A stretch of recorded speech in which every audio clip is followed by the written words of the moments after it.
Good morning to you all once again. Thank you very much, Engineer Reverend Fianku, for these accolades you have heaped on me. I hope I will live up to your expectation.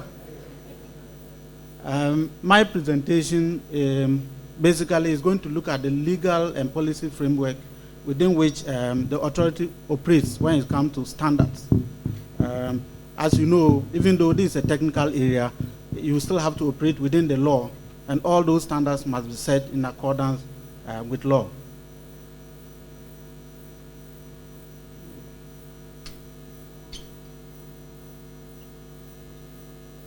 So the outline of the presentation will look at the legal aspects of standards, first of all, before I go to the policy framework. When you come to the legal aspects of law, I'll look at the relevant legislations when it comes to standards. We have various legislation that guide our work at the authority here at the NCA when it comes to regulation of the various services that we license. So in terms of standards, these are the relevant legislation. That's the National Communications Authority Act 2008, Act 769. That's the parent act that establishes the NCA, gives the functions of the authority and the board and what we can do in terms of taking decisions and the levels at which those decisions are taken. And then we also have the Electronic Communications Act 2008, Act 775, that basically outlines the various services for which we provide license, and the remits within those licensees will have to operate. You know, anytime we give a license or authorization, frequency authorization, there are conditions under which those authorizations or licenses are issued. And the Act 775 basically outlines all those things and the actions which NCA can take in terms of if those authorizations are breached. They are all outlined in 775. And then we also have the Electronic Transactions Act 2008, Act 772. This act also has elaborate provisions in terms of when it comes to the electronic communication sector. In terms of standards, this is one of the acts we use normally when it comes to breaches. In the past, you might have heard us prosecuting people for SIM-box fraud. Part of the charges that we leveled against them was illegal possession of devices. And this is from Section 135 of Act 772. So it's also a relevant law when it comes to standards. Then we also have the Electronic Communications Regulations 2011, LI 1991. That also outlines, it has elaborate provisions when it comes to the area of standards and gives the criteria for doing type approval. It also outlines offenses for which persons who breach the provisions of the law can be held accountable to. So this LI 1991 is derived from the parent Act, Act 775. So it's subsidiary legislation, but it's also important. Then we also have other guidelines. As you know, the law might not contain every nitty-gritty of what we do here at NCA. So the law empowers us to outline guidelines in terms of specific services. So we have guidelines for licensing, guidelines for issuing authorization. So they are also important part of the legislation that we have. Even though they are guidelines, they are also binding when we issue them out, because there's a procedure for issuing those guidelines and they are backed by law. So I'll now look at when it comes to equipment standards, we have two parts of it. We have equipment standards. When it comes to standards in the law, it's divided into two. We have equipment standards and then standards generally as it applies to the industry. So that's the technological standards to which we apply here. So the first part I'll look at is equipment standard. So the relevant part is from Act 775, which I already spoke about earlier. That's Section 66 is the starting point. And it says that any equipment sold or otherwise provided in this country may be connected to a public electronic communication network if the authority certifies that the terminal equipment is safe for the user, one which is very important because we are here for the consumer. So that's our first mandate. We have to ensure that the equipment, first of all, is safe for the user. And then it's in compliance with international standards in terms of environment, health, and safety standards, including standards of electromagnetic radiation and emissions. All these things also have health implications. And that is why it's important that any equipment we certify must conform to these standards as put in the regulations. So, and then it goes further to say any equipment that is certified must also meet the requirements of electromagnetic compatibility provisions of the ITU, that's international treaties. You know, we attend as the previous speakers have already referred to, we participate actively in the work of the ITU, and at the ITU, we enter into treaties. And so any treaty that we enter into, we make sure that we observe. And that's what the law is saying, that all the equipment we certify must conform to these international standards as well. Then they do not pose a risk of physical harm to the network itself, because those equipment are not going to be a standalone equipment. You are going to connect it to a network. And if they are not safe and they're going to cause harm to the network, then they will not be certified by the authority.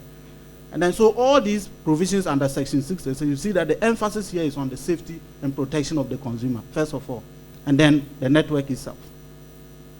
So other key provisions when it comes to certification of equipment is Section 6.2, we say that the authority in certifying terminal equipment under subsection 1 may recognize similar approvals from other jurisdictions as it may specify. What the law is saying here is that even though, as my other second colleague will come, he will elaborate more on the technical part in terms of our type approval lab and all that, but we still have the mandate to recognize other certifications from other countries. And when those people do apply, as our outline guide later, we have guidelines for those applications for type approval. We must ensure that those equipment are type approved in other jurisdictions. And we have listed some of those other jurisdictions that we respect their in terms of certification. When you submit, we admit them. And then we also have terminal equipment certified under this section shall bear labels or other markings as determined by the authority.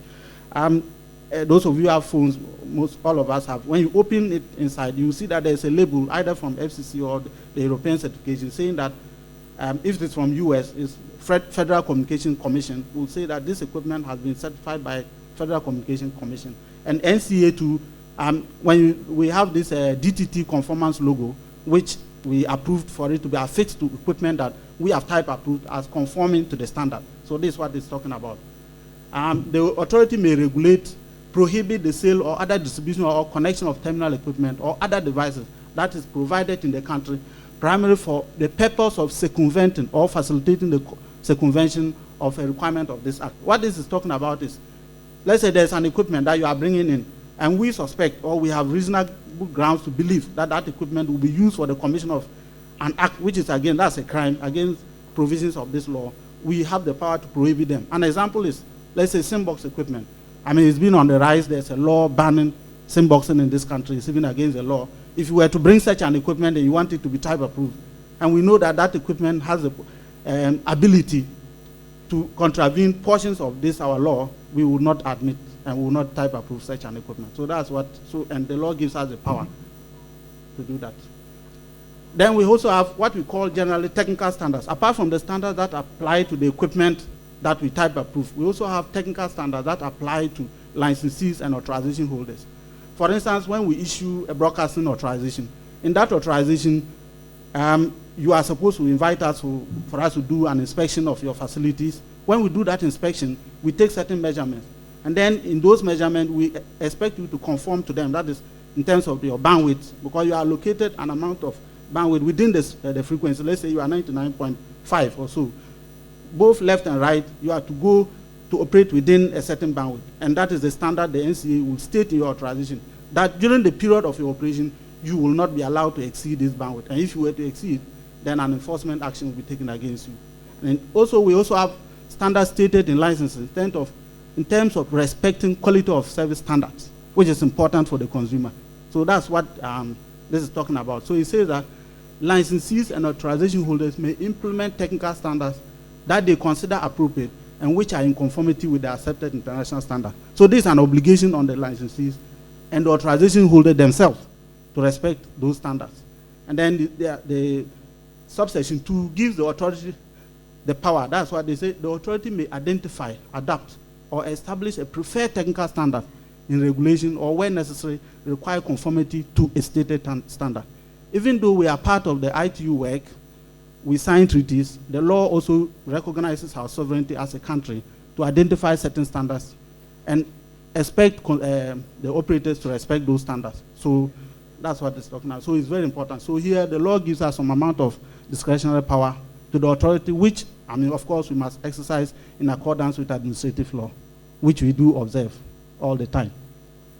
So the law, of course, we all know that without enforcement powers, will be just a piece of paper. So the law also goes the extra mile of giving us the power to enforce all the provisions that are outlined in the law. So in terms of enforcement, when you go to section 68, provides that the authority may require a licensee, a special licensee, authorization holder, or any other person. So here the law is not only limited to just people who hold licenses or authorization, any other person, to supply information, including specific answers to questions submitted to a licensee, special licensee, authorization holder, or that other person. So here we have broad powers.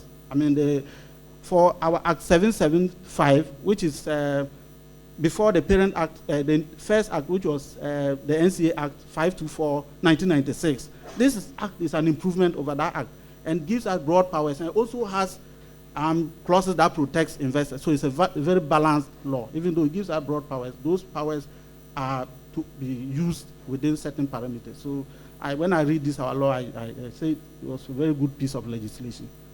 Then we also have powers of entry, search, and inspection. That's all part of our enforcement powers. So if we have reasonable grounds to believe, so an officer, an authorized officer, here you see the key word is authorized. So not just any officer can go and take an enforcement action without authorization. So an authorized officer of the authority may enter a place, vehicle, vessel, aircraft, or other contrivance from which electronic communication network or service is operated or provided, or from which a person is using spectrum for telecommunication at a reasonable time, and test that equipment and an article found in the place, vehicle or vessel, examine the records or other documents. So, and then we can even take that equipment away for further testing. So here the law gives us the power in order to enforce the provisions of the Act. So if we have reasonable grounds to believe that an equipment is being used from a premises, normally we get reports of, let's say, pirate stations. We go to that premises. We have the power to enter, of course, if we need protection, we go with the police, to have the power to enter into that premises and take away that equipment or examine that equipment. So it's not only limited to people or persons who have licenses.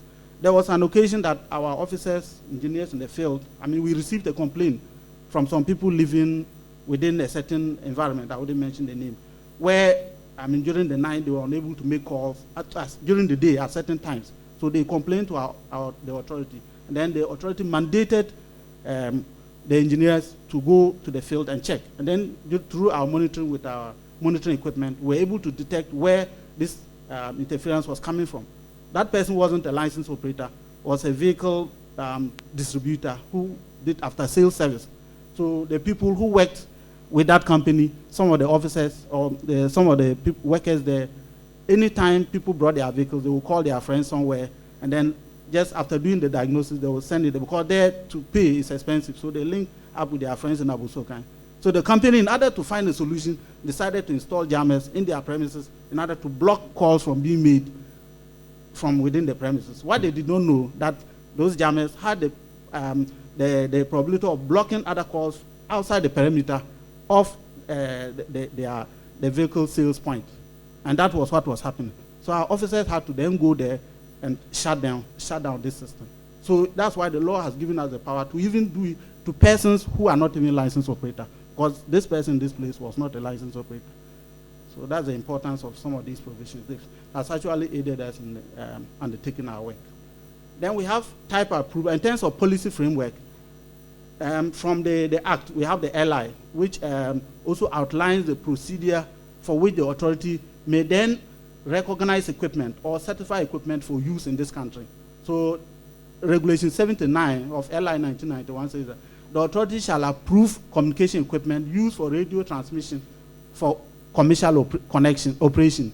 For the purpose of sub-regulation 1, the authority shall put in place both the standards and mechanism for approval. So, I mean, the regulation basically outlines how the procedure for which we can do our type approval work. And then, based on these regulations, we have put in place guidelines for type approval and guidelines for dealership. So anybody who applies for type approval, there are certain procedures that you have to follow. Submit your documents. We have listed all the documents. We have all this information on our website. When you go there, you find all that information. Apart from the enforcement powers being not limited, we also have the power to refer you for possible prosecution when there's a breach. So apart from Section 73 outlines the sanctions in terms of criminal prosecution, and we have that. And then we also have confiscation of equipment. If you breach the law, we have the power to confiscate that equipment. So if you operate it in a manner that causes interference with other networks, we have the power to seize those equipment. Or if you don't have authorization to operate the equipment or the particular service and you operate that service, we have the power to confiscate that equipment. And the law mandates us to do that. So basically, I mean, this is what I have to lay the foundation for my other colleagues to then come and build on. Just giving you the brief legal framework. Thank you very much for listening to me. Thank you, Barrister Afar. Yeah, so like you said, the legal framework is the boundaries or the foundation needed to appreciate. For technology, everything is possible, but the law doesn't permit everything. Maybe I could quote from the Bible. All things are what's permissible, but not everything is beneficial. To continue with the presentations, we'll have some interaction right after the next presentation before we take the subsequent sessions. We have Mr. Isaac Boateng, who is currently a Deputy Director of the Regulatory and Administration Division with responsibility for standards development and technical regulations. He's been actively involved in ITUT Study Group 11 work. Currently, he's the Vice Chairman for the study group on signaling requirements, protocols, test specifications, and combating counterfeit products. So this is his domain. And he also leads or chairs the ITUT Study Group 11 Regional Group for Africa. One of the notable things that he's been actively involved in was the setting up of our state-of-the-art laboratory at our Greater Accra Regional Office, which some of you might already have seen. Without much ado, or is it I do? We would like to invite Mr. Isaac Boateng to continue with the second leg of the presentation. Thank you very much, Edmond, my colleague. Good morning to you all. As Edmond has already indicated, and also my colleague Apaya has also made a point. He has laid the foundation for me, the legal basis, legal authority for which we do our work.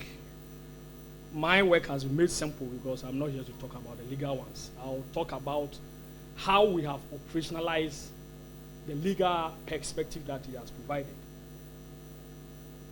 So the presentation outline is going to be simple.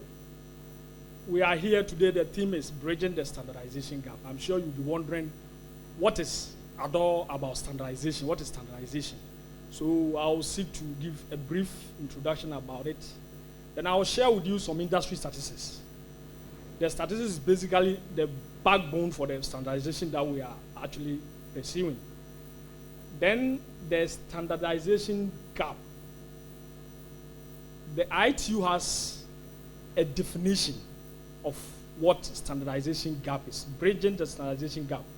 So there's a definition, there's a procedure as to how countries, or I would say it's a recommendation, as to how countries can use or implement to bridge the gap. And I'll share with you how it is.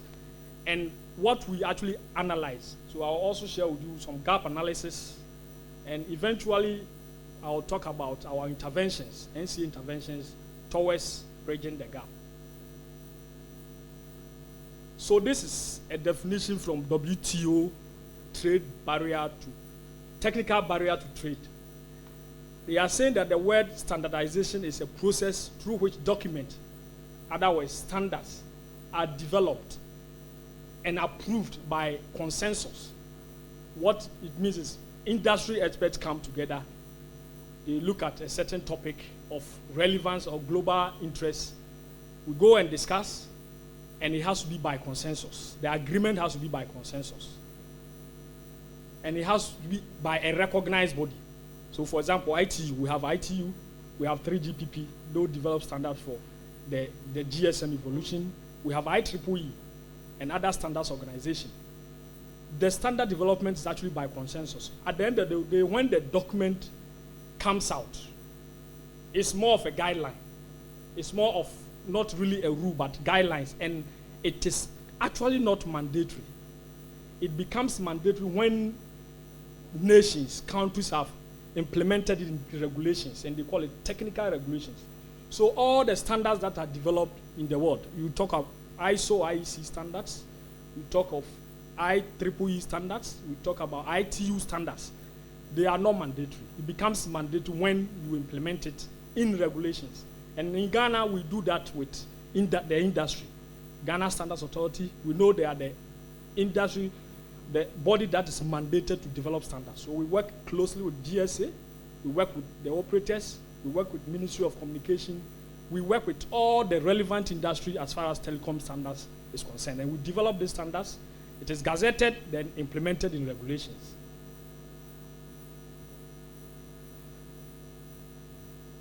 The basis for standards, I'll share with you this industry statistics. If you look at it well, from 2012 to first quarter 2019, we're talking about the voice subscription and penetration rate and how it has evolved over time. I'm sure it is, you can see clearly, but if you have access to the presentations, you will see it clearly. If you look at 2012, the penetration, the subscription, the penetration was around 25%, and we're doing about 99.9 subscription rate. And compare it with the first quarter, this is very current statistics. The first quarter, we have a subscription of over 140% penetration, and a subscription of 41 million, about 41.6 million, more than the population of Ghana. And you wonder why it is like that. It is because of the standards that we have developed for the industry, for which reason people are using devices to be connected to networks, or that are connected to networks for this. The first one was for the voice penetration. We're also talking about the mobile data penetration, i.e. the 3G penetration. Similarly, from 2013 to first quarter 2019, and the statistics is there. It used to be 10.3 subscriber base. Now we are doing about over 28 million, with a penetration of 94.6%. I'm sure the NCA has done well, because if you compare it with the global statistics, we have been able to get this, and we are doing well. Now, let's talk about, as I indicated, what the ITU call the standardization development, or the bridging the standardization gap. And they are saying that it is about the disparities between the ability of developing countries relative to developed ones to access, contribute, implement, and influence ITU standards. In other words, we lack human resource. And most of these presentations or meetings, developing countries are not able to attend and influence and contribute. We also, due to economic development and all that, is a big deal for us. But I think as far as Ghana and NCA is concerned, we took this contribution or recommendation and we decided to work with it. And I will show you what we have done to bridge the gap. So the ITU talks about the ladder, how to bridge it, and it's about 8 steps ladder. The first one is the growing usage of ITU recommendations. So how are you using the ITU recommendation to bridge the gap? The second one is training and capacity building. The third one is being an ITU membership. The next is participation in study group and related meetings. Attracting ITU meetings or regional meetings, submitting contributions, nominating members to be representatives of ITU study groups, working groups, chairs and vice chairs and council, and also enhancing proposals at the highest level, the WTIS or the PP, which is the highest decision-making body of the ITU, or even the WRC. So this is how we have implemented it. And let me also share with you the analysis or gap analysis that we have identified. And this is from the perspective of Ghana, but it cuts across for developing countries. And these are theories all over the world that have been pushed around, and it is a fact. They talked about the inadequate human resources. For that reason, we are not able to influence standards. We are not able to participate in standards. Inadequate human resources will also lead to lack of or inadequate local manufacturing capabilities or research and development capabilities. Because what the standard is, you should be able to do a research, present it at that level, at the global level, let it have a global implication or reach, then people will begin to lobby and accept it, and it comes out. But for developing countries, which Ghana is one of them, we lack that capacity. And also low contribution and implementation to be able to do to influence it. That is on the left side. When we come to the non-compliance of ICT standards, it's also very key. Because first and foremost, we don't even understand the standard and how they are implemented in a network or even in countries. And this one actually leads to the upsurge or uptake of counterfeit devices in the system. It's all over the place. In Ghana, if you go to any other country, you see a lot of counterfeit devices. Actually, it is estimated that about 40% of devices that are connected to network are counterfeit or they are fake. It also leads to fraud. We can talk about mobile money fraud and other fraud. I think my Director General pointed out, the Minister also pointed out about fraud. Devices connected to mobile network, most of them don't have identities. I mean, the IMEI identity. And therefore, when they are used to perpetrate fraud, it's very difficult to locate them or to track them. We are also talking about unsafe use of ICT equipment. We have also talked about it in terms of the harmfulness, the emission levels that it provides.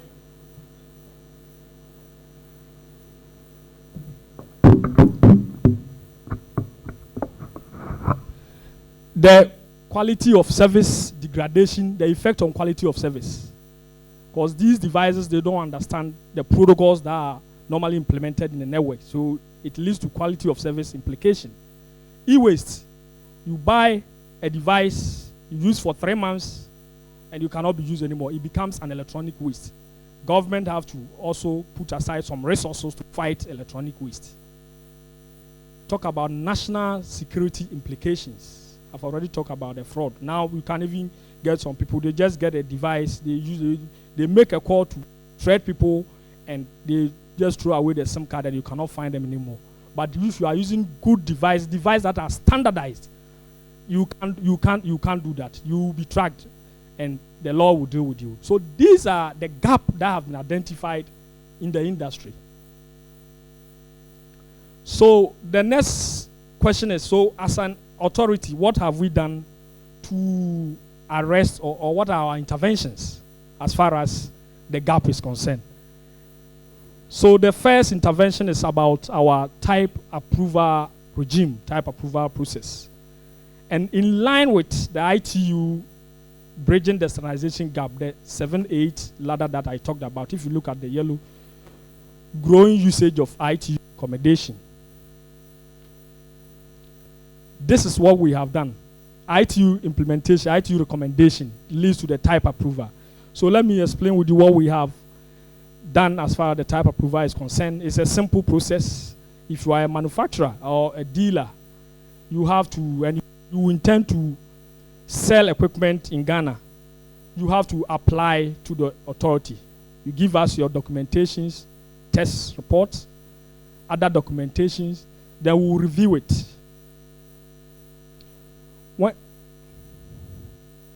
When we review it, sorry.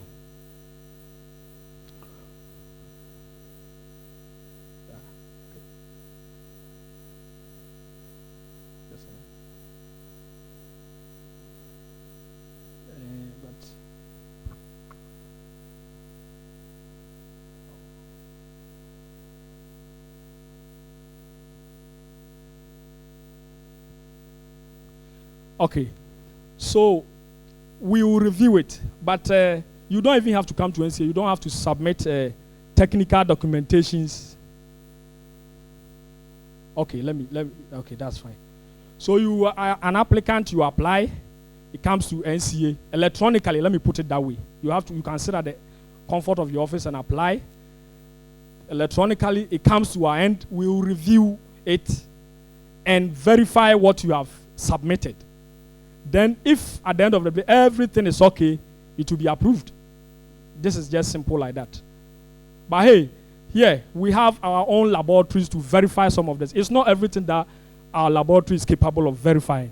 So for example, the type of results that we look for EMC. We don't have capability to verify EMC. EMC is electromagnetic compatibility. What it means is, now I'm talking with a microphone.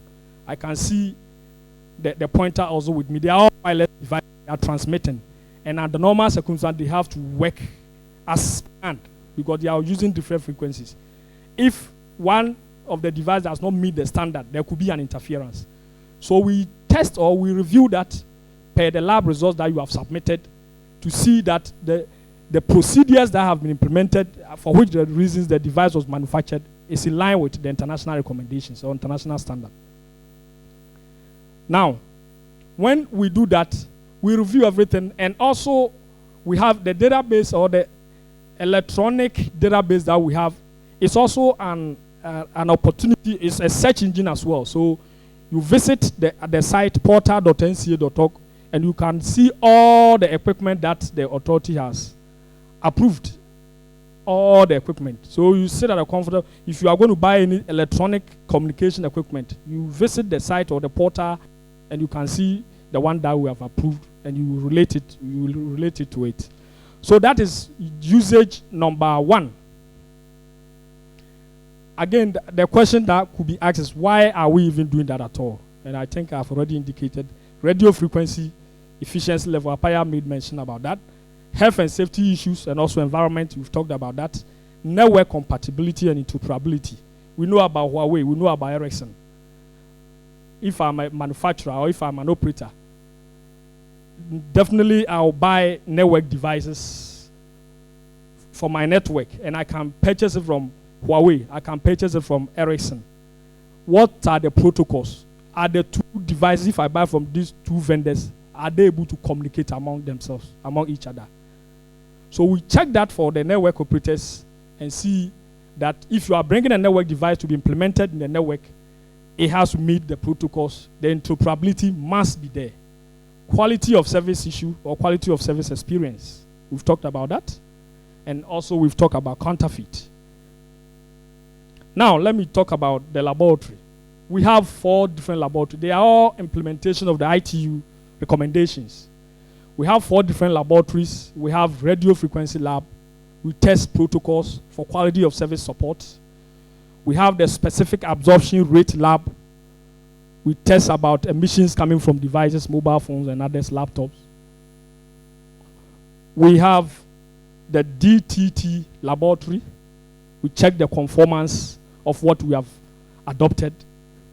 And we have the EMF lab.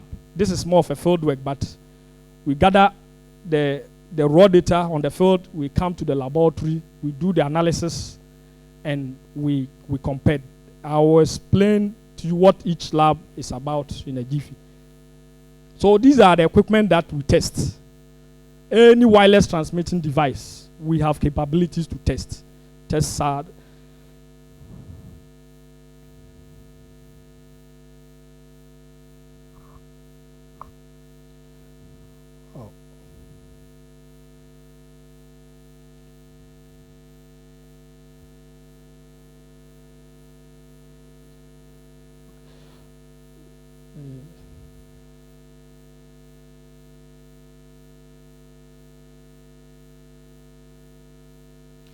Okay, so we test mobile phones, we test tablets, we test laptops, dongles, modems. We test them. We test RFID devices. We test walkie-talkies. And we go to the field to also test base stations, TV, and FM transmitter site. This is the SAR laboratory. So the SAR is wireless devices. For example, normally I use mobile phone because it's an obvious device that everybody is using. Any mobile phone is supposed to radiate a certain level of specific absorption rate, and the international standard to that. In the US, they have their standard. In the Europe, they also have their standard. Our lab is capable of testing to these two standards. So when you go and buy a phone and you open the user manual, the manufacturer normally state the SAR values. So when we take the sample to our lab, we test against what the manufacturer has stated to confirm whether it is true or not before we give you the approval to bring the equipment into the industry. Then we have the EMF lab. As I indicated, this is outside testing. We bring the results to the lab and we analyze.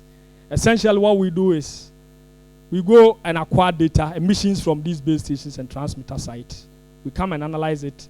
The reason why we do that, I'm sure you are aware about concerns in the public about emissions from base station, and therefore if an operator wants to put up a site here to improve quality of service, the neighbors could say, I won't allow you to do that because it will give me cancer.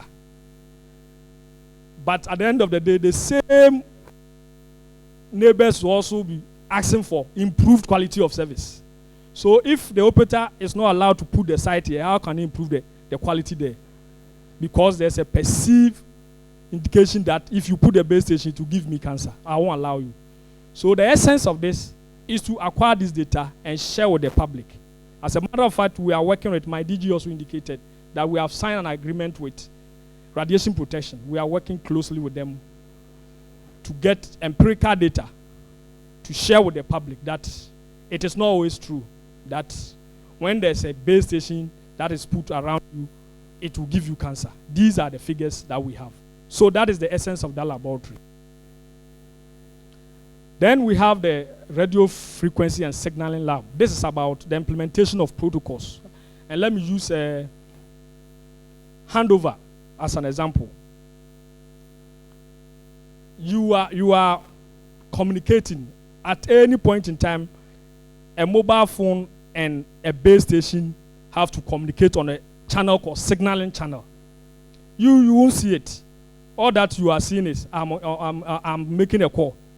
But as you are moving away from, let's say, a base station, you will be losing a signal or connectivity. It is the responsibility of the network or the base station to tell your device through the signaling connection that you are losing a connection and you are likely to drop a call. And therefore, there's an adjacent base station. Connect to it so that you won't lose the call. You can have a seamless communication. You have to connect to it. And there's a time window within which the device and the base station must synchronize and talk. Now, if the device doesn't even understand that protocol, as you are moving away from the site, it will lose the call. And once you are in a communication, once the call drop, you say, oh, this operator is not good, my call has cut and all that. But it might be your phone, because the phone that you are using does not understand the protocols, and therefore you lose the connection. So this is also a laboratory that we test this kind of things. So we test the throughput, we test handover, and we test other things, call drops and all that. Because for example, we've given the operators some target. Again, it's a standard, the standard that we've given to them. They are meeting the standard. What about the devices that are also connected to the networks? We should be able to check those ones to see that the devices that are coming into the country, they are good. And as oftentimes, they should be able to connect. Then, again, I've even talked about this. Benefits of the laboratory. For the perspective of regulator, we are in a position to have effective oversight of what we are doing. The user, we want to help the user because one of the key points for regulation is consumer safety or satisfaction. So we should be able to help the consumer. The consumers don't know, and that is why the regulation or the regulator has been established to support or help the user. So we have to help you. Then the network. As much as possible, we have to minimize network radio resources on your network. Then we are, as part of the usage of ITU recommendations, we have also established SET. So all that I talked about, the first one is in line with ITU-T Study Group 11 recommendations. Now, the SET, this is what we also do. If essentially we coordinate detections, preventions, and rapid responses to cyber attacks. And I'm sure my colleague Kojo is here. If there's a question, if you want to know more, you can see Kojo and he will explain it to you. He is a lead expert as far as the SET is concerned. And this is also in line with ITU recommendation or ITU Study Group 17 recommendation. Then we have Network Monitoring Center. I'm sure you are all aware about our monitoring centers and the common platform. So these things, the Network Monitoring Center is in line with Study Group 12. The common platform is in line with Study Group 3, where we do a lot of revenue assurance. The second about bridging the gap is training. And as you heard, we have received a lot of sister regulators. They come here and they benchmark us because of the work that we are doing. I also indicate that we are working effectively with other national regulators, or like, for example, the radiation protection. We are working effectively with Ghana Revenue Customs. We are working with the single window system to make sure the right thing is done at the right time. We have an industry committee called TC24. Our mandate is to meet and develop, establish, and adopt standards under the auspices of Ghana Standards Authority. ITU membership, as always, Ghana, led by the Ministry of Communication, and all the agencies under the Ministry of Communication is participating, or they are members of the ITU. Then, participation in ITU study groups. So we are participating effectively, the T sector, the R sector. We also participate in IETF standards making. IETF is the body that is responsible for the development of internet standards. And we also participate in 3GPP standards. Hosting meetings. We have been hosting WTIS preparatory meetings, WRC preparatory meetings, WTDC preparatory meetings. And what we are doing now is part of the ITU work that we're doing.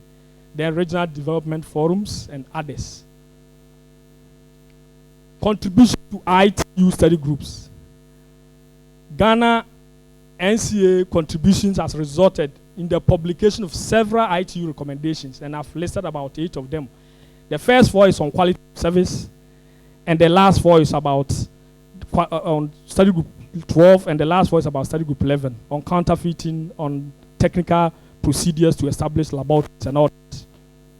Then we have the council, say leadership. At the moment, Ghana is 7 on the council seat. Council seat is made up of about 46 globally, and Ghana is lucky to be one of them. Africa, we have 13 seats, and Ghana, again, is one of the African countries that is 7 on the council seat. As the Director General said, Kwame is participating, or he is the chairman for Study Group 12. Myself, I'm the chairman for CASC, that is Conformity Assessment Steering Committee. I double as also the vice chairman for Study Group 11. And we have other our colleagues, Roland, Samuel, who are also vice chairs in the other study groups. So when it comes to leadership at the ITU level, we are also there. Then entering proposals at the PP, plenipotentiary, WTIS, and all that. Ghana has been submitting contributions, and these are a host of them that has led to the adoption of these resolutions. Resolution 76 is on counterfeit, 79, 96, and all that.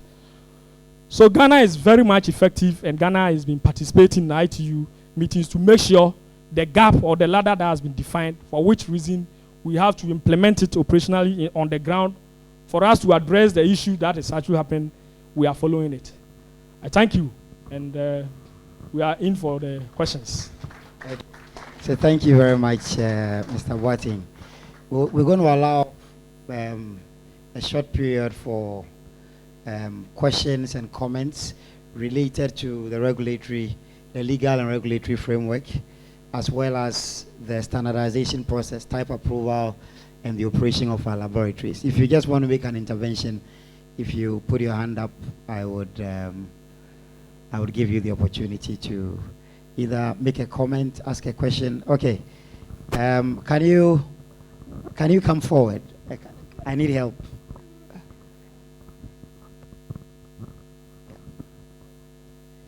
Okay. Yeah, so you give it to you. Yes. Okay. Well, thank you very much. My name is Joseph. You talked about Joseph from. Joseph from the media. Okay. Yes. So you talk about the fact that you test mobile phone. We know very well that mobile phones, they have this, how do we call them? This vibration, or is it infrared? There is a type of waves that come from mobile phones. And your colleague talked about the fact that you test mobile phones. I want to find out, assuming somebody imports mobile phones, I mean those that we know on the streets, they bring in different types of brands. Are you able to get samples of them and test it before you allow them to go into the market? That's my question. Thank you very much. Thank you. We'll take about 2 more before we invite them to comment, the speakers to comment. So he wants to know if before the phones get to Circle, they are tested, samples are tested before they get to Circle. Any other comment? If you just put up your hand, yeah, please, yeah. Because of the cameras, just, yeah, come to the first. My yes, name sir. is Kofi Yebo Ajuman. Okay. My company is Ipso Facto Limited. In the second speaker made mention of the aspect of the ITU, giving them parameters, and then but in the presentation I saw aspect of GSM and what have you. I'd like to find out what the NCA is doing about the concept of the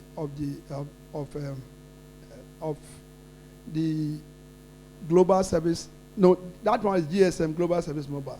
Then when it comes to the issue of UMTS, because as far back as 2002, the ITU and all the groups were aiming at the UMTS, that is Universal Mobile Telecommunication System, Yeah. which means the world becoming one.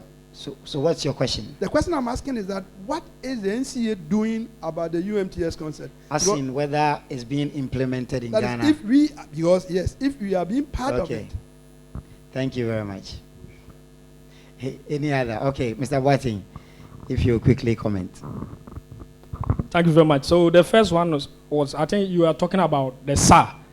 And as I indicated, that is exactly what we're doing at the lab. We test this to see. Okay, so the type approval process, the diagrammatic presentation that I showed you is about the enforcement. So before, if you're a manufacturer, before you bring in this equipment to Ghana, you have to apply. You have to let us know that I intend to bring this equipment to Ghana. Then we will ask you for the things, the samples. We take the samples to the lab, we go and test, and when you meet the standard that we have adopted with GSA, we allow it. Our challenge over the years is the unapproved route. When it comes to TEMA, AVGO, and the approved route, we are working, I also indicated about the fact that we are working effectively with customs. So they will hold that you need to go to NCA and get the approval before. So most of the time we are able to test it. Then there's another level, market surveillance activities. When you have brought the equipment and we have given you the approval, we test only one sample. Now, the mass market, what about 1,000 pieces of it, we have to come and inspect. Because when the type approval is approved based on the model, S5, for example, so when you bring a different one, you need to also come and type approval again. So we have officers who are always at the port checking this for the enforcement aspect. Then you talked about UMTS. That is 3GPP standard. I indicated to you that because GSMA surface is not, it's more of the standard body is called 3GPP, third generation partnership. GSMA is just made up of members of these manufacturers that have come together to form that. It's an association, and they are always participating in study group meetings. So UMTS is about 3G, and I've indicated to you our RF lab is capable of testing every technology. So we test 3G, we test GSM, we test LTE. So, so UMTS is actually being implemented in Ghana. If you ever use a 3G service, you have been already using UMTS in Ghana. And we also need to appreciate the fact that, like Mr. Boatin mentioned, for the approved routes, as in using the ports, NCA then has the opportunity to inspect and verify compliance. But for those who use unapproved routes, so the media would have to assist us in educating the public. People should buy from authorized dealers, etc., so that you know what you are buying is of the right quality. Because sometimes we blame the networks unduly for challenges that may be occasioned by non-standard devices that we may be using. Your hand was up. Okay, the DG wants to make an intervention. Just want to add this quick on the UMTS. So yes, the UMTS is a 3G, but I just want to share with you, some of you already know some of the regulatory initiatives that we have made on the UMTS. So the telcos will tell you when they got their licenses, UMTS was supposed to be for 2100. But with the new advances in technology, one thing we have done is we've allowed them to now implement UMTS even with their 2G licenses. And so that in places of unserved and underserved communities, that you have a solid 900 there that they were hitherto using for 2G, they can actually now implement what 3G. So a lot of what GIFEC and other entities are doing is now leveraging the existing 2G infrastructure, right, to run UMTS 900, and guess what? We didn't even charge them anything. I thought somebody was going to clap for this. Yeah. So yes, we do have UMTS in the country, not only for 3G, but even the traditional 2G environments, we're doing UMTS. Thank you. Thank you, sir. Yeah. Yes, sir. The name is Michael from Electrocom. In relation to the answer he was giving, you know, some of these handsets, which question? Okay. On the issue with the testing of the phones, okay. Some of these handsets are second-hand. Okay. And when you go to Circle, La Paz, you see them there. Now, how do we know that these handsets are tested or not? And I believe the NCA can help us by educating people on some of these things, that when you buy the phone, check one or two things about it, whether it is good or it is not good, before you buy. Because the public doesn't know anything about whether this is good or this is not good. Okay, Thank you. Any other comments? Other than that, I'll comment briefly and then we'll move on to the next phase. So thank you very much. What we are doing today is part of the public education process. And we are also soliciting the support of the media in doing this. You could choose, instead of some other programs you do, to have occasions to discuss issues like this. It might just help educate the public. And Mr. Boatin's lab doesn't yet test second-hand receivers, transceivers, but it's well noted. We may have to actually do field visits to the enclaves where these things are sold, educate the dealers themselves, and also see how we can bring those things within the framework. As of now, there isn't a law banning the importation of second-hand devices, but it's something well noted. We would like to proceed to the next phase of the presentation. One we hear from the industry. So we have the telecommunications chamber, and they have nominated one of their members to make a presentation on their behalf, the role of the mobile network operator in bridging the standardization gap. And we have the honor to invite to the podium Mr. Samuel Bartels. I used to save his number on my phone, Samuel Bartels, Vodafone. Then one day I met him, he says, no. So I've changed the name from Samuel Bartels, MTN. Shall we receive Mr. Bartels? Thank you very much, Mr. Fianco, and good morning to you all. First, let me introduce my the Chief Executive of the Chamber. I'm sure he's been introduced already, Ken Ashigbe. And then acknowledge the other members of the Chamber who are here. I can see Enid here and every other member. And let me introduce my colleague from MTN. He'll be helping me to answer your questions. Emmanuel Afutu, who is a senior manager with our Capital Projects Group. So, let me start by saying this. The very nature of the communication industry means that at one point or the other, we agree that standards have to be in place and they have to be adhered to. But you would know that technology has evolved at such a frightening pace. The standards developed over the last decade are more than what has been developed over the last 100 years. Because somebody stumbles upon a smart solution, and if everybody else writes over that, that becomes a standard. So as the Yale professor, Loris Lessig, famously said in his book, The Law of the Horse, the law will always lag behind technology. And so we can't have a perfect situation where you are able to completely regulate every standard that you have.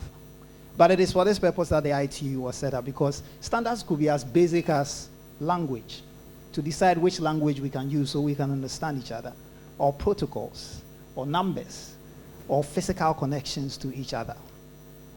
And it has immense benefit if you're able to uphold standards. And so we've seen in the EU, for instance, that one of the key ways they've managed their liberalization and their common market has been by way of standardization, so they can speak to each other essentially, to use ordinary language.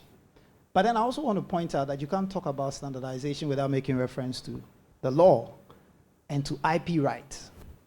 Because where somebody bypasses the standards, effectively they have subverted somebody's right to intellectual property. Because if it is not the original and it's a fake, and you're making money out of it, then you are breaching the person's trademarks, patent, or copyright by virtue of what they have developed. And so in 1999, for those who are familiar with the way these standards have evolved over time, there was this big CDMA dispute between Qualcomm and Ericsson. And there are several more, especially in Europe and the US, that are before the court and that have been dragged on for a very long time. So that's just by way of setting things up. So why is this conversation really important? Okay. First, we have to talk about the gap. What is the gap? And the first two sentences you have there are objectives stated by the ITU for this year's celebration on bridging the gap. Essentially empowering local experts, which Isaac spoke about, on the standardization process and promoting the implementation of international standards locally. I've added the last two because for me, to achieve the top two locally, we need to do the last two. Develop a holistic approach. And so whilst we commend the NCA, and we need to commend the NCA's leadership on a lot of things, and they are one of the shining lights in Africa, you have to understand that there's a good reason why even the ITU has associate members, which is made up of industry. What we are saying is in developing a holistic approach, all stakeholders must be involved. And on standardization, let's not wait for International Telecoms Day, but let's have a continuing discussion on this. Because what you find is that a lot of standards originate from vendors who develop particular technologies. And operators have had a deeper, sustainable relationship with the vendors over time and understand a lot of how these things work.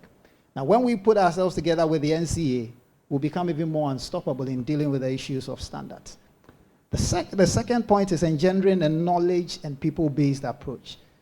And I think it's come up in the last questions that were asked, that if you implement the highest standards, but the people do not know how to recognize what is standard, then you would have failed.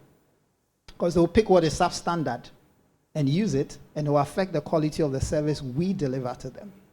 Which also means that if you, for instance, decide to disconnect all phones that are counterfeit, you'd also have to think and ask, how many people in this country use that? And what effect would that have on that subscriber? And are you willing to disconnect, let's say, 5 million people at a go simply because of that? Or you are willing to perhaps identify what the challenges are and employ a more gradualist approach? So when it's people-centered, you know that it will trickle down to the person who is the ultimate objective of your policy and who is the final consumer of the products that we provide. So why are we having this conversation and why does it matter? Because things are changing. things have changed so radically that there are jobs in my industry now which didn't exist 5 years ago. So we are in the era of 5G technology. We are in the era of the Internet of Things. Connected devices are going to triple between 2018, which is the end of last year, and 2025. And now, at a time when it was just mobile phones that used to be connected, all sorts of crazy things are being connected. I won't be surprised if in the next few years, even your shoes will be connected to the internet. Perhaps it's already started. Who knows? Now, the range of connected devices is expanding. Although we know that because of the ubiquity of mobile phones, they are the focal point when we talk about connectivity. But with other things connecting within the framework of developing standards for IoT and systems for IoT, newer standards are going to emerge, which calls for more collaboration. Unfortunately, in Africa, we are pretty much standard takers as opposed to standard generators. But perhaps we can start conversations about how we can also become standard generators with all this beehive of activity taking place among our startups and the various things that they are generating. People are talking connected cities, which also means new standards. And then mobile is continuing to expand. According to the GSMA, in the next 7 years, 710 million new subscribers are going to be connected.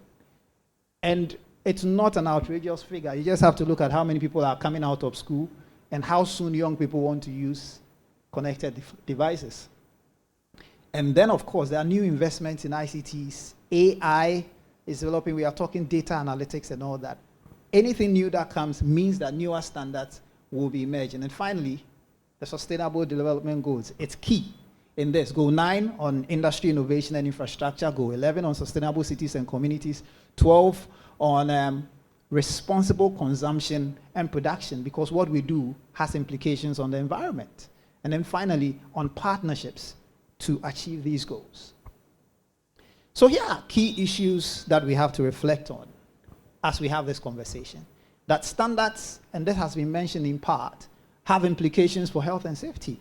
They have implications for the cyber security. They have implications for national security.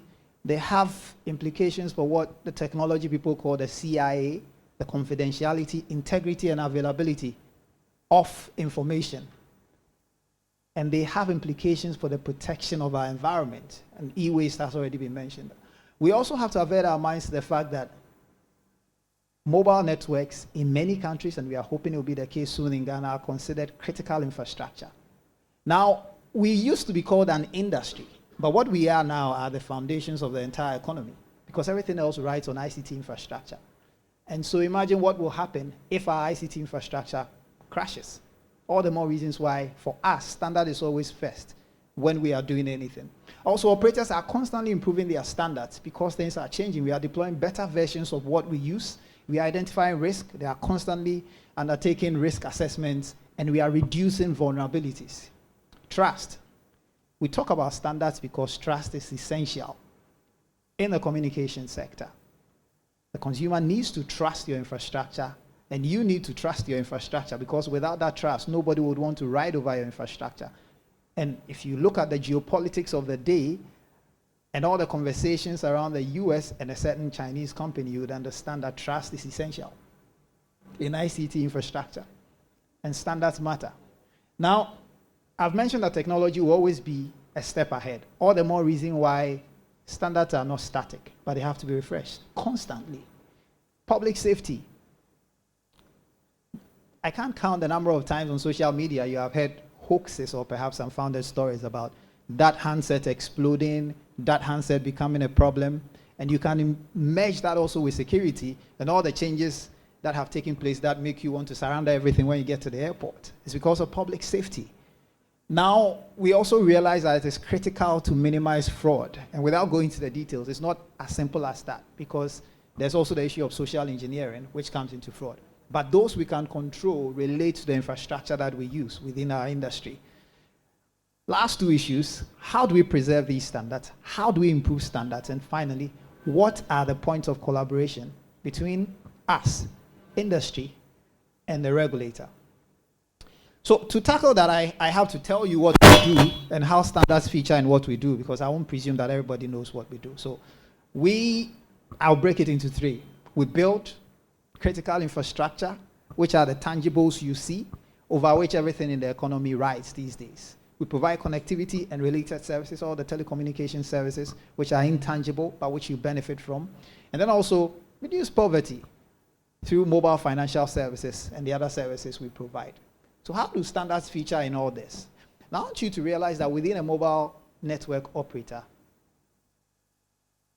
things are not as straightforward as they sometimes seem on the outside. You have a sprawling company with different departments, which at one point or the other need hardware.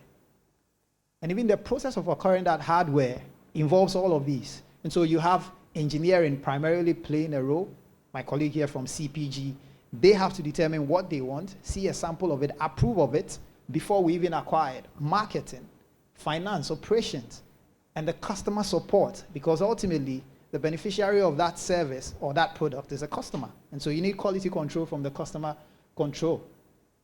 So in doing all this, this is how standards reflect in what we do. First is the commercial relationship with the vendors. As I said, a lot of standards have originated from the vendors because they develop something and it is accepted across the globe. Then you have the manufacturers, and I'm talking mostly OEMs, original equipment manufacturers. We have the suppliers, we have the tower companies who are inextricably linked with what we do as mobile network operators. Then we have our internal procurement processes, which I have touched on briefly, and the NCA type approval process. So we have self-regulation, and then we have what we submit to as far as the NCA is concerned. And Mr. Apaya made reference to Section 66 and Section 67 of the Electronic Communications Act. And then the build process for our base station and related infrastructure, our ground equipment and antenna. And so, although they don't have the mic, I can speak for them that we have a very tight collaboration, the tower companies. And standards are embedded in the very work that we do. Finally, strict reliance on the OEMs, because we don't bring in, where we have to bring in a device, for instance, we don't go to a third party, we go to the original equipment manufacturers, and then we bring that. Now here are the intangibles, which is the various certifications and the various standards that we have in the world. And so you have ISO certification, so MTN, for instance, mobile money, ISO certification 27001, which is a regulatory requirement from the Bank of Ghana, which we have implemented. You have GSMA self-regulatory codes and certifications, which within the industry we apply at various points. And then we have what I call the acceptance process setting minimum standards. And if you have a question about that, Mr. Futu will answer that. But essentially, over time in our practices, our engineers and our experts know what to accept and what not to accept. But where there is doubt, then you go to what I call the yellow book, because there's a big book with internal specifications. And being a company that is part of a global company, MTN, for instance, has a group-approved book that has a guide to all our specifications that you have to refer to when you have any doubt. Unfortunately, these are the things we can control. And like this hurricane or typhoon or cyclone, depending on which part of the world you are, we cannot control everything. And we do not control everything. Because Ghana's economy is such that there's a formal sector, there's an informal sector, there's what ideally comes through the NCA, and then there are the many things that Mr. Isaac Partin spoke about, which doesn't come to within the NCA. So what challenges do these raise? Counterfeiting of terminal devices, which means lower quality of service, safety, security, environmental health, and also privacy issues. Because if your device is defective or somebody's put something they are not supposed to put in there, it means they can access your device. And we have no control over it. Unfortunately, the sentiment in the public tends to give us more credit than we deserve. We don't have absolute power. We are not supermen. There are things that are not within our control. Importation and use of substandard. Substandard being that, and they don't have to be counterfeit to be substandard. Let's see the difference. They can be originals and be substandard. Lack of knowledge among consumers, and I've touched on this, specific absorption rate among other things. And this reflects mostly in the work that our colleagues from the tower companies do. We've had too many instances where people are fighting us because we are trying to locate a site somewhere, and they don't understand the basics of EMF, that perhaps their terminal device is emitting more than that site. And I'll touch on that in just a bit, because with all these new technologies I spoke about, 5G, IoT, and everything, the regulator and government need to play a role, because you can't roll out all these depending on old infrastructure. You need new sites. You need access to public buildings in order to bring people a better experience. You need spectrum, because 5G won't just come with us riding over what we have. And that's where the regulator comes in. The effects on quality of service, which we have at a number of occasions drawn the attention of the regulator to, and we are hoping that the regulator's leadership will allow us to deal with that issue, because there are some issues affecting network and the consumer's user experience that are not because of our poor quality of service, but because of the devices they are connecting to. And finally, weak synergy between the regulatory, legal enforcement, and standard setting. Part of it is the holistic approach I spoke about, that if you see this as an IP-related issue as well, then you can tackle it more broadly, involving the AGs, departments, standard setting organizations, among others. And you might even get support from some of these foreign vendors who have an implicit interest in protecting their IP rights. The other thing, and sometimes we talk about standards, but let me avert your mind to the fact that even price setting can be a matter of standardization. And so in industry, one of the key challenges we have now is on the issue of how much to pay for right of way. When you go to the STMA in the Western region, the Secondary Takrady Municipal Assembly, they give you a bill that is huge that you can't pay. When you go to the Tamale Municipal Assembly, they give you a different bill. When you go to the Kumasi Metropolitan Assembly, and for me, it borders on standards. So what is the right amount to pay? And which right amount allows us to roll out such that the government's objectives of opening up access is achieved? It is worth discussing, and that is where the synergy has to be strengthened. So, we've heard a lot. I've built essentially on what Isaac and Mr. Apaya have said. But what is the word on the street? And please, don't record this one, because these are people who sell. I mean, what's on the video? At Tiptoe Lane is the biggest electronic communication market. A conversation with some of them to ask them a simple question. From your interaction with the people who come to buy phones, how much do people know about what a fake phone is, what a counterfeit phone is, and what a genuine one is? And how do you, as vendors over the years, and these are genuine vendors, not fake ones, how have you come to the point where you can identify what a genuine product? For me, this is the gap. So we might test it, but it's worth hearing what is on the street. So let's listen to this. Is it playing? Sorry. Can I get some help with this? No, this is not it. Okay, I might go back, but this is one of the outreach programs industry had recently to draw people's attention to the challenges in the market.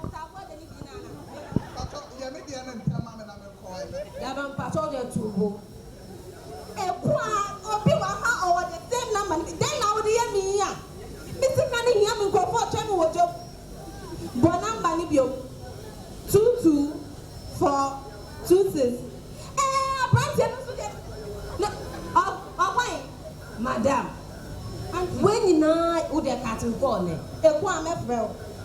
when you know your fault, Obama only talking number, what's the bedroom now?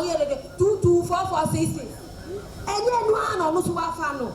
And yes, oh, you're very smart. I found talking number, their baby's car. Me pamo chell. Obama only talking number, said baby's car. Men did not bedroom and yet the day about the talking number. Obit now, tell your bed to me. Same talking number, no, not their baby's car. Move your now see network for your real musica, network for your family credit. Move a friend, I want the day at Temusa. And yes, I am Munja into Guasie. Okay, you can give me your token number so that I just withdraw the money. Okay. So this was at Rollins Park on World Consumer Day. But let's hope this one plays. Or you play it from source. Thank you. 80% of people who comes to buy phone here in Circle don't know much about mobile phones. They only know that this is Samsung Galaxy S9. Then they come to buy. But the S9 have their clone type. You see the clone, they have about 3 different varieties of Samsung Galaxy S9. They have the green, which is the original one, followed by the A, which is the grade A. They have grade B and they have C. The C is what that look, the A and then the B look similar, though they are copy. They are all copy. But when you come to us like this and we are explaining to them, most of the time, they don't normally want to listen to you, because sometimes 400 phone, you see a phone for 3,000, they'll be selling it like 1,000 each. Definitely the buyer will be eager to buy, because if I'm selling Galaxy S9 for 3,000 and then somebody is selling 1,005, definitely the person will go for that. But that mostly those ones are fake. The price to determine the fakeness of the phone. I do tell my customers that if you don't have the eye to detect between the original and the fake phone, you always mix both. People mistakenly buy a fake phone, like buy a fake phone thinking they bought the original ones. Thing is the weight and then the written. If it's an iPhone, if it's a fake one, it comes lighter. The iPhone written comes lighter. If it's an original iPhone, it has a way which I don't know how to put it. They've embroidered, kind of embroidering, like on the back of the phone. So that's a plus for me. And then the display, the screen display. The fake one comes with a blue screen. An iPhone, it comes with a blue screen, and then the original one, the screen is like off-white. It comes like an off-white thing. And then the last should be the finishing. The finishing. For me, that I've been in a business for a long time, I know it, so I can determine if it's not original. I could see from the previous one or the original one I've been selling. So for me, I can determine based on my experience. When we are determining, we look at the display of the phone, the apps in it. Then you go to a RAM, you also check. Then you check the camera quality, both front and back. Sometimes that's what we do check when you have the phones in your hands. But from afar, when you see the new phone, you know this kind of copy phones, when you see it from afar, they don't normally, their finishing is very poor. So when you are someone who deals in phone and you see the original one, oftentimes you've been having the original one and later you see the original or the fake one from afar, you'll be able to identify it very easily. That one. We have like some external features, some physical features, like the appearance of the camera and the light. Like if you compare Samsung phones, the original and the fake phones has a yellowish flashlight, yellowish, and then it's like heavy. But the original ones, the flashlight is quite light and then it's not too yellow. You understand? And then when you come to the internal features like the software, most of the fake phones, like Samsung and the other phones, the sensitivity of the touch is not as the original. Moreover, the resolution of the fake phones is different. If you compare the two, the original phones has a very better resolution than the fake ones. And the last but not the least, fake phones like Samsung, I always use because that's common in town. Fake phones, it's like they are not responsive. You understand? They are not too responsive. And then the screen is heavy and thick. If you compare S7 Edge, the fake one, and the Samsung S7 Edge, the original one, the fake has a very thick glass, but the original, the glass is very light, and the screen is very dark as compared to the other ones. So the best place to buy a phone is a shop. That's the best place to buy a phone. Rather than you buying it on the roadside or anywhere else, the best place to buy an original phone is to buy a phone. Try and get an authorized vendor, someone who is sitting in a shop, not those at the roadside or mostly the fake phones normally come from those at the roadside. But when you go to authorized vendor and you demand for a new original phone, definitely the person will be able to provide you original phone. But if you don't go to the authorized vendor, then you just go anywhere and pick it. At the end of the day, when you have issues, it will be very hard for you. And mostly, those who normally go and buy it at the roadside, they encounter those kind of problems. That's So at this stage, you can take out your phone and perhaps start checking. Based on the guidelines you have been given, start checking lights, resolution, among other things. But there's the word on the street, and there's a gap. People don't know. Some of these vendors take it upon themselves to tell the people, but if you don't know, you don't know. So let me end on this note with this final skit, or an excerpt from one of the skits we had during World Consumer Day, all in an attempt as a chamber to educate people. And let me also tell you that we have a web series that goes on we have 2 this year, on Facebook. This is a live interaction where people can ask questions. And we try as much as possible to educate them and empower them so they know how to steer their way through these rather, exciting but still very challenging times. The last video. 224. Not this one. 26. The other one.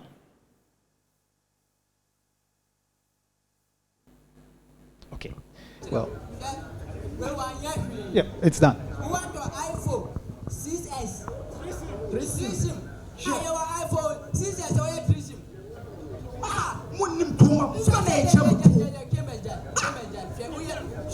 Who want your 1.5? Me, my iPhone 6 Plus. And look, 100 Ghana, my turn work out. But no problem there, or on way serious. So, me for my talk. 1 week back, my echo network problem. My talk credit, my bundle high. Bundle finish. 2 minutes. That bundle as I see that is not enough. Oh, my phone, my phone to charge. My peer babonti, boom. Phone was blasted. I blasted. Madam for Dusuzu, but all the same phone for Abontis or the phone to charge. Before Bessionana, phone to charge. They had a generator. I mean, phone to charge. Tell me for about it on 1 year. Once a while, where come hey!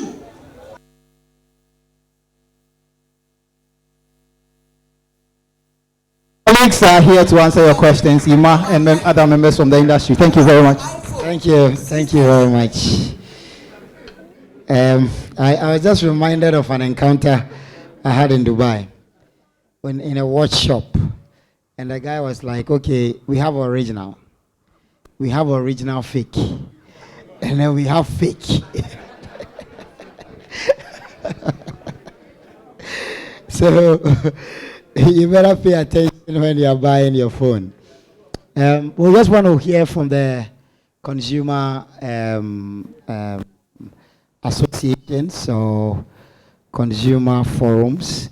We have Mr. Apiakusi Adomako, the country coordinator for CATS International, which is a research and advocacy public policy think tank working in the areas of consumer education and awareness, policy, law, trade and development, investment facilitation, etc., etc. Mr. Apia is also an adjunct lecturer at KNUST, where he teaches public policy and public systems management. Today, we just want him to give us the consumer perspective on standardization.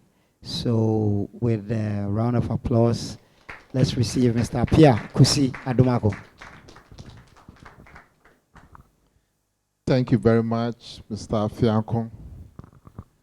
It's one of the greatest tragedies of having to speak be the last speaker for an event. I remember one professor told me that he was teaching his student, and he was the last time is 4 to 6. And then whilst he was teaching, every minute a student would leave the classroom, the lecture room. And then it got to a time that there was one old man sitting at the last end.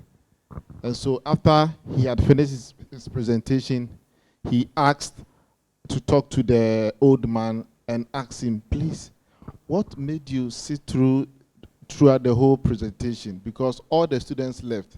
And the man said, "Look, I am the cleaner, and I'm waiting for it to finish so that I can clean and lock the place for tomorrow.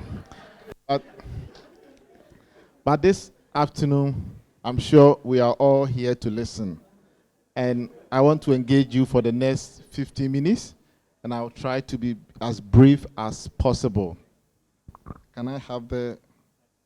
Okay, so CAT is a research and a policy think tank.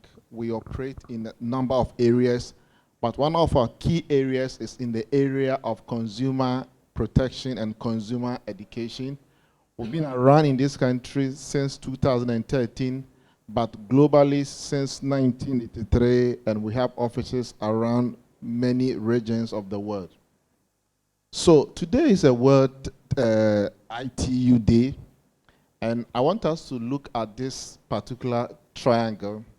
At the marketplace, where there is exchange between consumers and service providers, and also with the government and its regulatory bodies acting as an umpire, we see that it is like more of a triangle, and our elementary algebra will tell us that this triangle is not equal. It is kind of scaling triangle because you see that each side is different.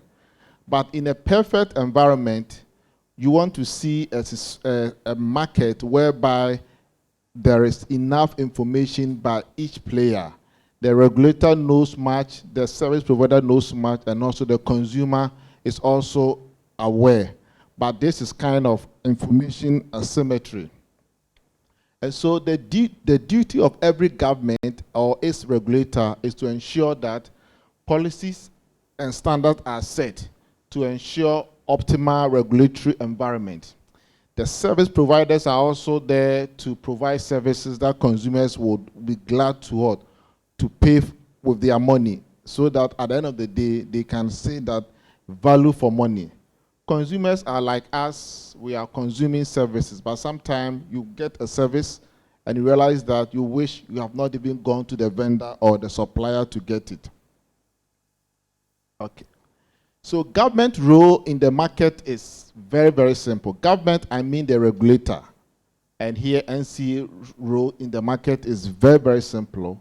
To provide the enabling environment to allow businesses to operate, and this is through the various regulations and standards that the regulator has set. And also to not only set the standard, but also enforce a standard. If standards are set and they are not enforced, then there are no reason for us to have those standards even in the books in the first place. And also the regulator's mandate is also to ensure that there is also fair protection of consumers against unfair conduct by businesses. For the industry mandate, they are here to make profit. I mean, that is their objective. If you can't make a profit, there's no business case for an investor to come to Ghana to operate. None of them are kind of Father Christmas. Even government is looking at sustainable social enterprises. If a government intervention cannot sustain itself, sometimes there's no need for government to look at it. That is why value for money audit is now running through government projects and others. But for consumers in Ghana, we can boast of about 30 million consumers.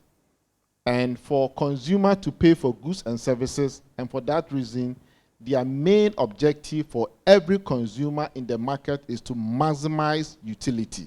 So whatever that you take your money to go and buy, you hope that it gives you the benefit that it is required. But then the question is, you go and buy a product in the market and you realize that the product is not delivering as it should.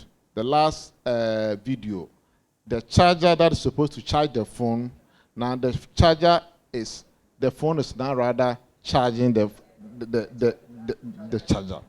And this is what we find in the marketplace. And so what then is the work of the regulatory agencies? Can't the regulators trace the supply route to see where those fake phones are coming so that we can block them first from? I think the easiest way to do is to identify the supply route and block their flow into the country than to block those that people are using for services. Once you're able to look, because these phones are not manufactured in the country, they are coming through the port. And if you invest resources in intelligence gathering, I have every faith to believe that we can trace their route and then block them. Consumer voice seems to be latent in the scheme of things in Ghana. Most of the time, you see the regulators talking with the providers. But I can say that NCA has done very, very well. Just last 2 weeks or so, NCA they did quality of service engagement of consumers. And I can say that if there's any regulator in the country that they have intensified their outreach, I think I'll give NCA an A. I reserve the plus, but there's more that needs to be done. When we go to the market, most of the goods that we buy, they don't meet standards at all. And our market has become more like a junkyard for inferior goods, simply because that we don't have consumer protection law in the country. So whatever you buy, you can't even take it back. I remember at Ken University, I bought a product. I left the shop. Within 5 minutes, I went back. The man said, no, goods sold here are not returnable. And I said, what? And I said, why? Because I wanted to buy a particular sheet to print a certificate. And your salesman recommended this one to me. I spoke with the printer, and the printer said, that paper cannot do the job, so I should go back for the money. So I have to bypass the frontliners and go to talk to the manager and get my money. So in Ghana, one thing I've also seen is that if you want to get if you want to seek redress, don't deal with the customer care. Sometimes be asked to speak to the supervisor, because it seems that those people, they have been programmed to tell you what's on the script. But if you can go beyond and talk to the supervisor, and I've done this thing on many occasions, even with airlines, to get things overturned at the first point when they say it cannot be done. But that shouldn't be the case. And even in standards too, we've also realized that sometimes they even look at your personality and your title in a society to accord certain kind of courtesy to you. That is something that we need to also work on it in this country. But I was saying something that service delivery in Ghana is improving, and sometimes some multinationals, when they come into this country, they lower the standard. They only tend to upgrade it only when they face fierce competition. So competition in the market is very, very important to bring about standard standard and efficiency. Why do we need standards? Standards are required to ensure uniformity and consistency in everything we do. Standards are the language of commerce, and standards are now of universal compliance. Before, the exams body will say that this paper is for 3 hours, it means that they might have tested it with students to see that students can answer those questions within the 3 hours. So standards are not just designed by consulting an oracle, it goes through an empirical process. And standards are like laws, they need to be enforced. But the problem is that in Ghana, the Ghanaian consumer do not know standards. That is where the information asymmetry comes in. So then that means that regulators are required to inform consumers that, look, we are now upgrading the standard from, let's say, from 5.0 to a 10.0. So when you go to the market, ensure. And I think this would rather help consumers. And also, the non-enforcement of standard also erodes confidence of consumers, both in the regulator as well as the players. So I go and buy something that is supposed to work for a year, and then within 2 months, the thing cannot work. Meanwhile, that item has the certification of the regulator as standard and approved. You can't go and get your money back. and have seen a growing trend in Ghana whereby some Ghanaians nowadays prefer to buy things from overseas that are not meant for the Ghanaian market, because there's a feeling that goods that are produced in this market, produced for this market, are inferior. And if regulators do not step up their game, I think that the confidence that the consumers have, I think, will be eroded. And once they lose faith in regulators and also in on the side of the service providers or the manufacturers, then that means that there will be no business case, because your sales volumes are going to go down, and then you one day decide to leave the market because you are not making sales. And I think we've seen this thing happening in some sectors. So standards are essential features such as quality. It brings about safety, reliability, and also what? Once we see that standards have been enforced, then it kind of increases consumers' trust, both the regulator as well as that of the service provider. In absence of standards, it defeats value for money, because whatever things that you are going to buy, it's not giving you the standard that it should be. When we don't have standard, it also results in an inconsistency, and I think we've talked about this, interoperability challenges, and that is something that you have. You buy HDMI cable to connect to your LCD projector, and it cannot connect because standards are not working. And I think standards, it's not only NCA that is required to ensure standard. Thank God we have the Ghana Standard Authority. They also have to work hard to ensure that standards are enforced. So standard enforcement and standard setting is more of a collective responsibility of both the supply side and also the demand side. If you see something, say something. If you see that somebody is bringing inferior goods in the market, it behoves on you also as a consumer to also alert the relevant authority, so that we can kind of take away those illicit route where these illegal under substandard materials flow. And also, I've talked about it, we do not have consumer protection law. This draft bill has been in the system for the last 20 years before Google even became a verb. And most legislations are just jumping the consumer protection laws, and they are being passed day and night, but this law is still not getting passed. I don't know what our lawmakers are doing. I think that, but this year we've seen that Parliament has listed the consumer protection law among the list of bills to be looked at this year. Let's hope that it gets passed so that consumers can have the trust, and they can also be empowered. Currently, recourse mechanism is not even known. The procedure to seek redress when you buy something, you need to be lettered enough to know the recourse mechanism, and it shouldn't be so. Consumer right should be as basic as knowing how to cross a busy street in Accra. And so Parliament needs to do more to ensure that these laws are passed.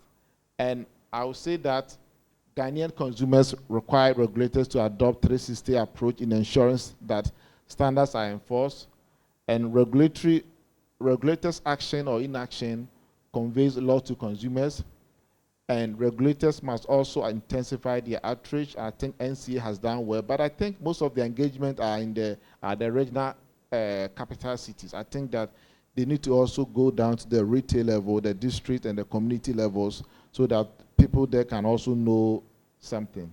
And finally, the consumer protection law is something that once it is passed, and also the Ghana Standards Act there's a new one that is seeking to repeal the NRC decree, and when that law comes, I think it's going to give GSA more power to be able to bite and also to ensure that standards inure to the benefit of everybody. Thank you very much. I want to be sure recommending one district, one NCA consumer forum. Okay, so we just had our last presentation, and we'll just invite comments on the last two questions or comments. They are here to answer them, and then we'll round up. It's about lunchtime. I don't know whether you have lunch for anybody. Do you? You do? Okay, then please be patient. Okay, any comment, any question? When people don't ask questions after a presentation, it means one of two things. Either the thing was so good that you understood everything, or the thing was sad I didn't understand the whole show. Any comments? Oh, it's very clear. I should take the former. It's so clear. Okay. And the message has been taken home. Just to round up. Okay. So to round up, we'll invite the Director General to give us concluding remarks. With a round of applause, please.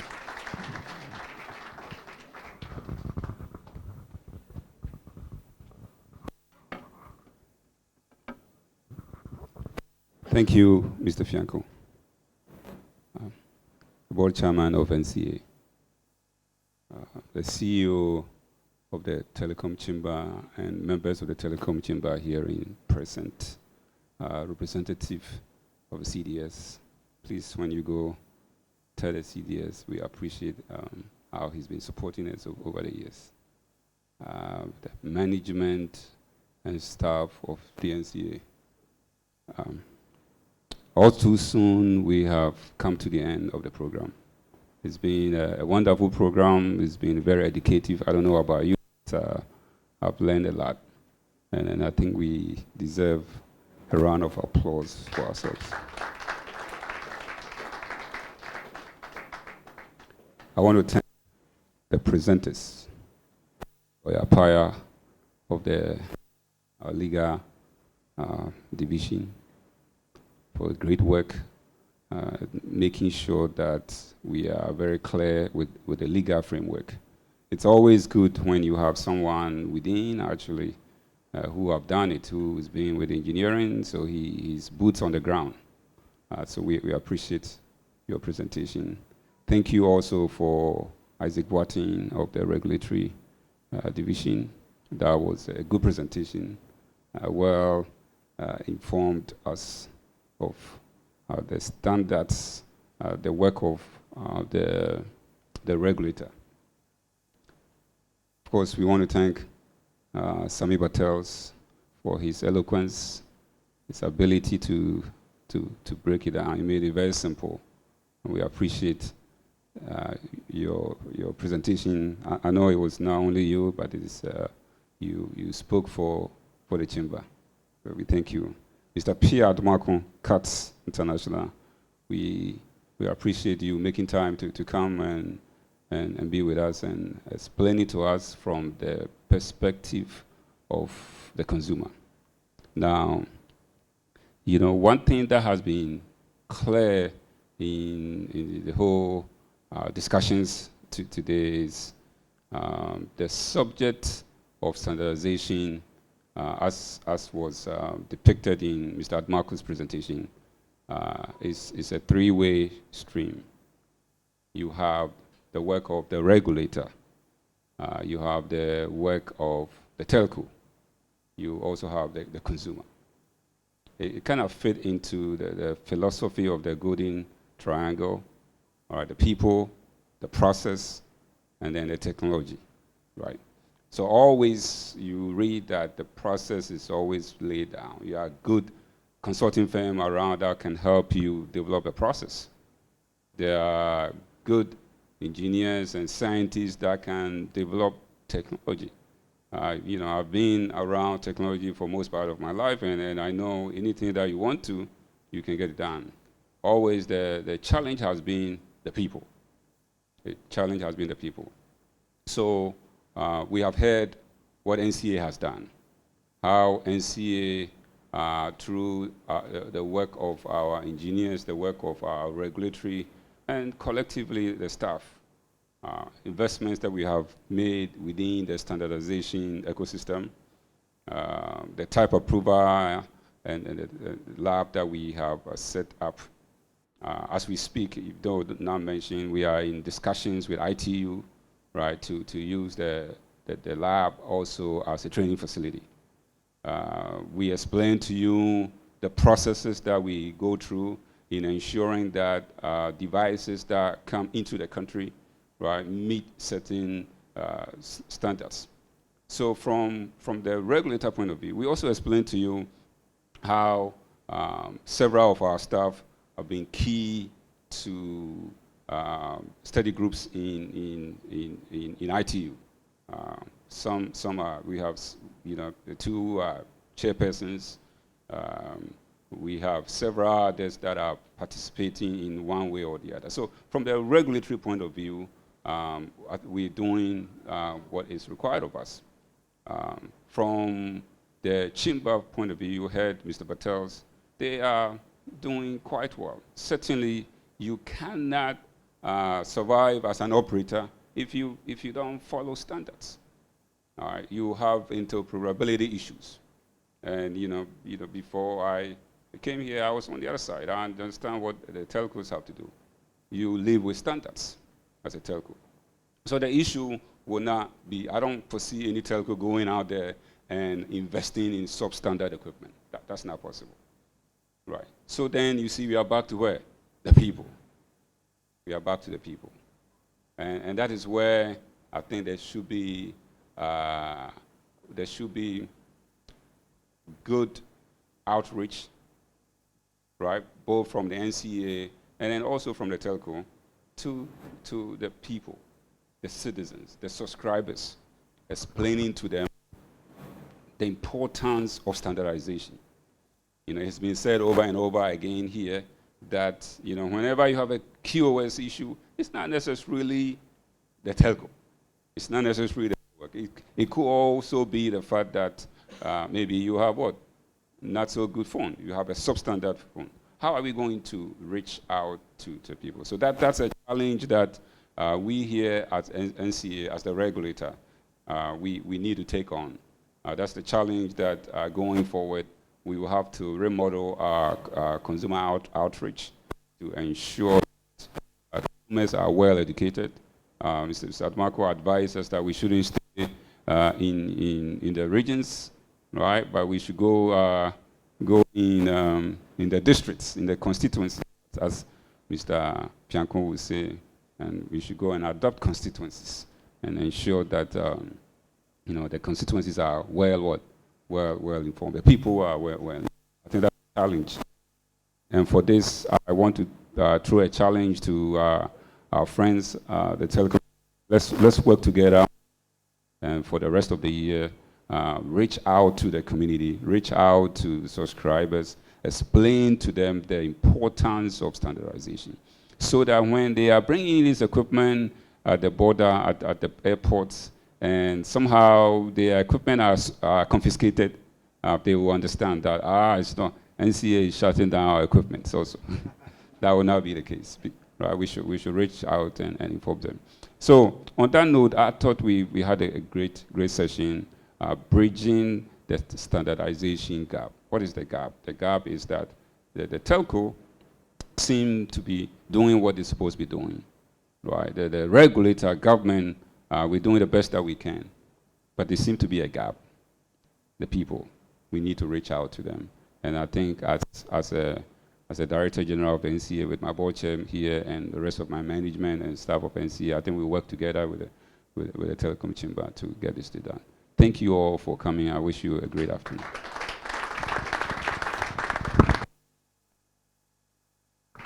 Thank you very much, DG. And thank you, everyone, for coming. I don't know whether the cleaner is sitting at the back. But thank you for staying through to the very end. On your way out, you'll be handed a pack. Yeah, this one is original. This one is original. So just patiently as you make your way out. We didn't recognize the Ghana police We had the airport police representing the Ghana Police Service. Can we just appreciate them? Yeah. Thank you very much. They are the ones who take care of us in this vicinity. And we appreciate your coming. Yeah. And thank you, everybody. Did you already acknowledge? Oh, I've seen BNC here, the Bureau of National Communications, also having been in attendance from the beginning. So thank you very much. And we wish you Godspeed and hope that all of us will play our respective roles. Even for institutions doing well, there is still, as always, your teacher will write your terminal result, more room for improvement. So let's keep on keeping on and the best for Mother Ghana. As the minister said, Deputy Minister said, a report will be sent to the ministry on the outcome of the deliberations. And we hope that government will also take note and do its part accordingly. Thank you and enjoy the weekend. God bless you.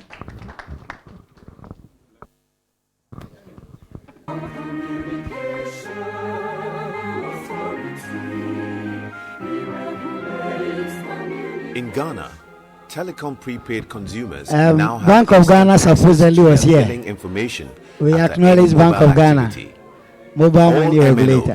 MTN, Vodafone, Airtel, Tigo, Glo, and Expresso send billing feedback messages (BFM) using unstructured supplementary service data (USSD), whereby every prepaid subscriber, after every billable transaction, whether voice or data, will receive a message detailing the duration, rate per minute, cost of the transaction, and credit balance.